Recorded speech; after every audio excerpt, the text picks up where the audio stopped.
Hello, I wanted to take a quick minute to show you guys how to use Screen-o-matic. So if you go to their site, which I copied a link in the email, the Screen-o-matic.com, you don't even have to sign up. You just go down and you click Launch Free Recorder. And in this case, mine's already open, but it might prompt you, and my prompt appeared up here, just to click download or to allow it to function.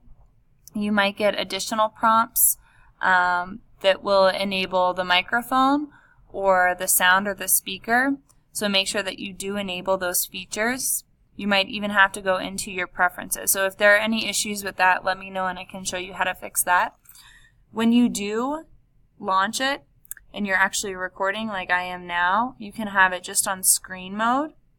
You can click to allow it to use your webcam, so it would just be looking at your face, or you can have it look at both. So in this case, it would show what you are recording, like my website right now that I have up, as well as my face. And I could have my face in the top right, like they do in this example, or I can even click that image and move it around to different areas if it's in the way of any text or features that I'm trying to show you. When you're done, you're just going to go ahead and click the pause button. And after you do that, you can go ahead and click Finish. When you click Finish, you'll be able to either download it onto your computer or upload it onto YouTube. Let me know if you have any questions, and I can give you guys a hand. Thanks. Bye.